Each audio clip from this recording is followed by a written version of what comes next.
Wir haben es. Wir haben Maltes Geheimnis herausgefunden. Tommy hat's rausgefunden. Naja, aber ich habe nicht spioniert. Ich habe es eher so durch Zufall gefunden.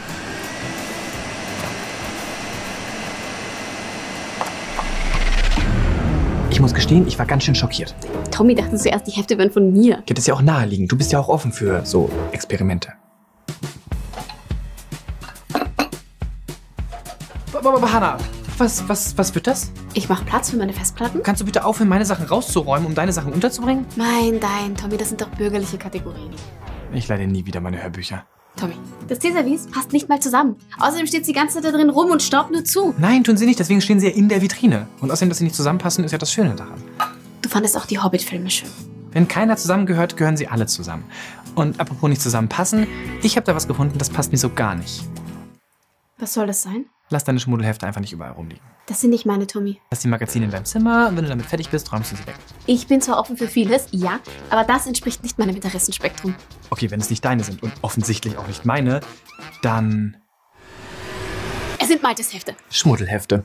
Was ist denn daran schmuddelig? Ja, ich hoffe doch, dass er sich die Hände wäscht, wenn er damit fertig ist. Jetzt übertreib mal nicht. Malte ist unter die Kleinstgärtner gegangen. Ja. Na, mein Kleiner, hast du gut geschlafen? Ja? Geht's dir gut? Wir glauben, dass er letzte Woche bei einer Besichtigung war und sich einen kleinen Bonsai gekauft hat. Wo bekommt man sowas überhaupt her? Gibt es da einen Dealer? Hat er das von einer privaten Baumschule? Ist sowas sicher? Was ist, wenn er gespritzt Tommy, ist? bitte stress jetzt nicht so. Mach dich doch locker. Ist doch toll, wenn Malte Spaß hat und sich mal ausprobiert. Ich glaube, ich sollte mal mit ihm über sein Hobby reden. Wie siehst du denn aus? Ja, ich weiß, dass du nichts dafür kannst, aber keine Sorge, das haben wir gleich, okay? So.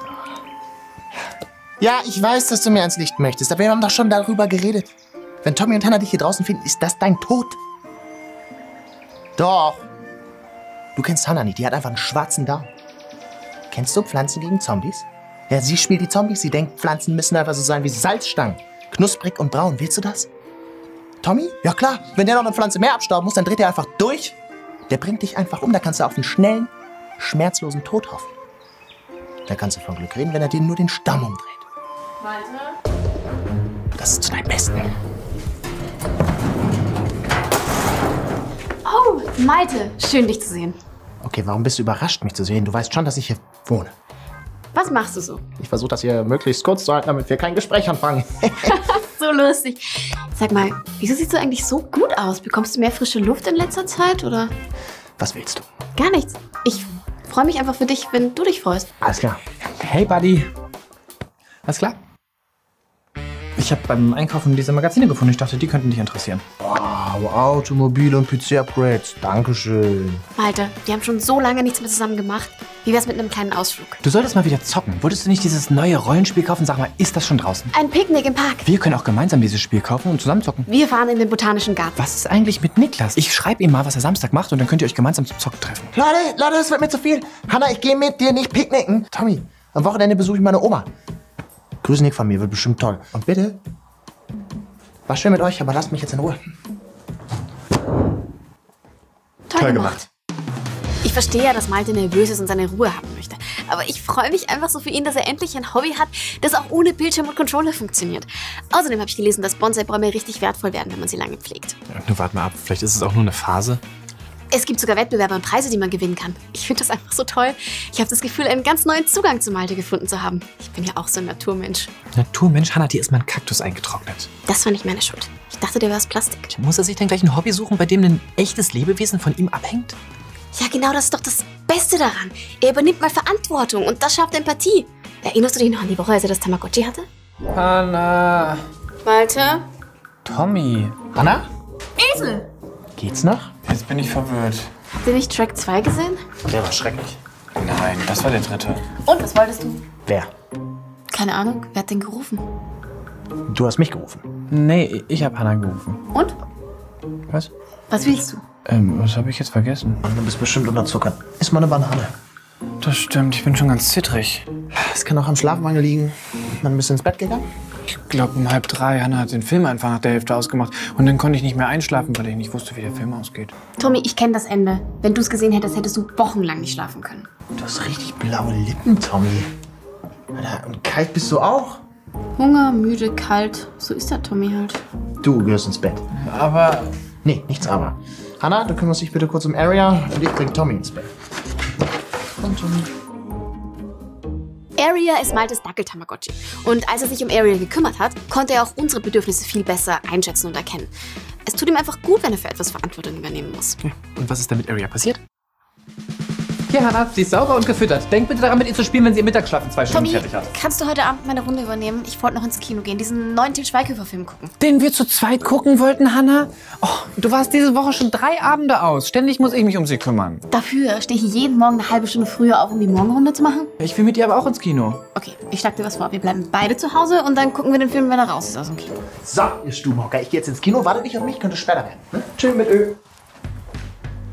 Malte hat Aria bei dir abgegeben und dann nie wieder abgeholt. Und dann haben wir uns um das blöde Teil gekümmert. Das ist gemein, Aria kann nichts dafür. Oh, Fakt ist, die Phase war vorbei und Aria war abgemeldet. Der Unterschied ist, Aria ist ein Tamagotchi. Der Bonsai hingegen ist ein echtes Lebewesen aus, naja, nicht aus Fleisch und Blut, aber aus Holz und Blatt. Ach, meinst du, dass Malte dem gewachsen ist? Ja, so ein Bonsai ist ziemlich klein. Oh, das meine ich doch gar nicht. Was ist, wenn Malte aus dieser Phase rauswächst und wir uns um den Baum kümmern müssen? Ich habe keine Ahnung, wie man sich um so einen Winzbaum kümmert. Und das will ich auch gar nicht. So ein Baum gehört nach draußen, der muss richtig groß sein, sodass man eine Schaukel dranhängen kann. So ein kleiner Baum ist doch... Das ist doch unnatürlich. Was sollen Maltes Freunde denken? Es ist einfach schön. Ich verstehe es ja selbst nicht, aber es tut einfach mega gut. Nee, wie ich das am Wochenende machen soll, da weiß ich auch noch nicht. Ich habe schon geschaut und es gibt so Bonsai-Hotels, die sich angeblich sehr liebevoll kümmern. Aber wer weiß, ob das stimmt. Ich kann ja die anderen Bäume schlecht fragen. Ja, kann ich, aber die antworten mir halt nicht. Natürlich würde ich dich auch am liebsten mitnehmen. Aber du bist ja kein Tamagotchi, der einfach in meine Tasche passt. Auch ein kleiner Baum ist immer noch ein Baum. Und außerdem fahre ich mit der Bahn. Also schlecht, wenn Bonsai sich einen Zug holt. Nee, die verstehen das nicht. Hör mal. Tommy ist so eine anhängliche Schlingpflanze. Hannah ist eine Pusteblume im Wind. Ich bin eher so eine Distel, okay? Und Bonsai und Distel passen eigentlich nicht zusammen. Und deswegen würden die anderen beiden das niemals verstehen. Warum rede ich mit einem Baum? Ja, ich glaube, du hast recht. Ich glaube, ich soll das Gespräch wirklich mit den anderen beiden suchen. Hannah, Tommy, wir müssen reden. Ja, Malte? Möchtest du uns etwas erzählen? Ja, ich würde euch wirklich gern was erzählen. Muss das jetzt sein? Ich wollte noch Wurst kaufen. Du bleibst schön hier. Was gibt's, Malte? Ihr kennt mich ja jetzt nicht als flauschigsten Typen. Ich bin launisch, ich bin kratzig. Ich bin wie eine Distel. Ja, das ist doch gut. Eine Distel zu sein ist gut. Disteln sind das Nationalgewächs von Schottland. Disteln sind starke Pflanzen. Bist du leise jetzt? Ich bin ja wie jeder Mensch. Ich bin ja nicht nur eine Eigenschaft. Ich habe nicht immer einen 120er Ruhepuls. Versteht mich nicht falsch, ich bin super gerne auf 180, aber man braucht ja auch immer für alles einen Ausgleich. Ich nenne das Peace-Rage-Balance. Und ich habe was gefunden, was mir dabei sehr hilft. Kennt ihr das Gefühl, wenn ihr euch um etwas kümmern müsst? Wenn ihr etwas aufwachsen seht? Wenn ihr etwas formen könnt? Etwas, was viel mehr Bestand hat als ihr selbst und viel größer ist als ihr selbst? Ich weiß, ich habe viele Stunden in digitalen Speicherständen abgespeichert, aber das hier ist echt und viel größer. Oh, Malte. Das ist mein Bonsai und ich bin Bonsai-Gärtner. Das wissen wir doch schon längst. Echt? Ja, ich meine, wir sind ja nicht blind. Und was sagt ihr? Ich kann ihn am Wochenende nicht mitnehmen. Und es gibt so Bonsai-Hotels, die könnten sich zwar um ihn kümmern. Kein Problem. Wir kümmern uns um den Kleinen. Wirklich? Ja, klar. Ich habe mir extra schon ein Buch dazu durchgelesen. Eine kleine Geschichte über kleine Bäume für kleine Menschen. Tommy, wäre das okay für dich?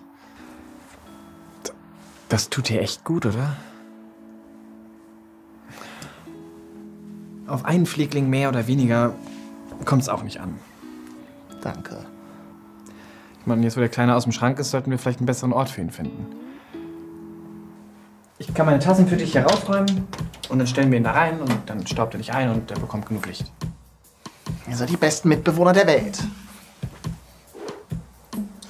Ich bin grün. Und du riechst nach Erde, Malte.